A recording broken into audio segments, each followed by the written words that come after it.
अशा पद्धतीनं आपल्याला याच्यासह राज्य सरकारचे विविध विभाग, या राज्य सरकारच्या विविध विभागांसह या राज्यातील स्थानिक स्वराज्य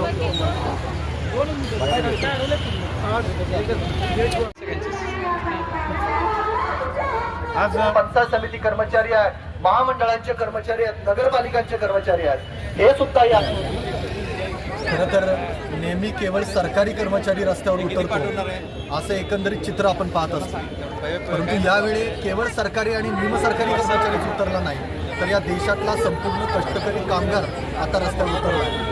हा देशातला कष्टकरी कामगार रस्त्यावर का उतरला याचा एक प्रकारे मागोवा, याचा एक विचार या केंद्र सरकार आणि सर्व राज्य सरकारांनी अत्यंत महत्त्वाचा आहे। या राज्यातला आणि केंद्रातला कर्मचारी कष्टकरी कामगार रस्त्यावर उतरला कारण त्याची बळकटी करण्याचं धोरण आता सरकारनं सुरू केलेलं आहे। या देशामध्ये ज्या कामगार संहिता आणल्या त्या कामगारांना त्यांच्या स्वातंत्र्य हिरावून घेण्यापासून यांना रोखण्याचा एक डाव या सरकारच्या तर्फे केला जातो। त्याच्या विरोधात हा कष्टकरी समाज आता रस्त्यावर उतरलेला आहे। कुठल्याही नागरिकाला स्थायी स्वरूपाचा रोजगारच मिळू नये अशा पद्धतीची व्यवस्था सद्यस्थितीमध्ये सरकारने निर्माण केलेली आहे। कारण रस्त्यावर जर कामगार कर्मचारी उतरून द्यायचा नसेल तर त्यांना कायमस्वरूपी अस्थायी ठेवा आणि त्यांना स्थायी रोजगार मिळूनच देऊ नका, अशा पद्धतीचं एक षडयंत्र हे कर्मचाऱ्यांच्या आणि कष्टकरी कामगारांच्या विरोधात जे उभं केलं जात आहे त्या षडयंत्राला विरोध म्हणून हा कष्टकरी कामगार रस्त्यावर उतरतोय।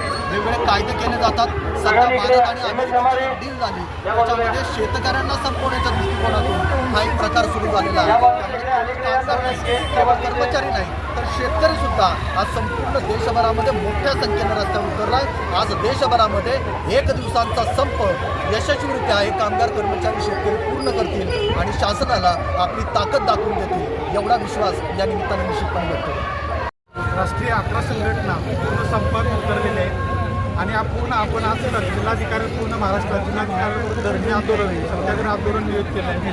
ही प्रमुख मागणी आहे की पेन्शनसारखा मुद्दा आहे की पेन्शन तरी पेन्शन ही मिळालीच पाहिजे। त्याचबरोबर कामगार कायदे जे आहे ते 4 संहितेत रूपांतरित केले आहेत, तर कामगारांची टोच कुंडल काढून टाकलेली आहे। त्याचबरोबर सुशिक्षित बेरोजगारांना रोजगार नाही ही शासन दिशाभूल करत आहे। त्याचबरोबर महत्त्वाचं म्हणजे संघटन आहे की पूर्ण संघटना संपूर्ण शासनाच्या संपवण्याचा घाट घातलेला आहे की प्रत्येक संघटना ही कशी संपवली जाईल याकडे शासन लक्ष देत आहे। शासनानं सत्तेवर येत असताना राज्य कर्मचारी संघटनेनं जी आश्वासनं दिली होती त्या आश्वासनाचं आज शासनाला विसर पडलेलं आहे। एकही आश्वासन दिलेलं आहे त्याचं आजपर्यंत पालन केलेलं नाही आणि त्यामुळं आज संपूर्ण कामगारांना कर्मचाऱ्यांना रस्त्यावर उतरण्याची वेळ आलेली आहे आणि ही रस्त्यावरची वेळ आज आम्ही शासनाचा याद्वारे निषेध करत आहोत की भविष्यात की बेमुदत संपाला सामोरं जाण्याचा आम्ही शासनाला सूचना दिली आहे की जर याच्यावर लक्ष दिलं नाही तर आम्ही बेमुदत संपाला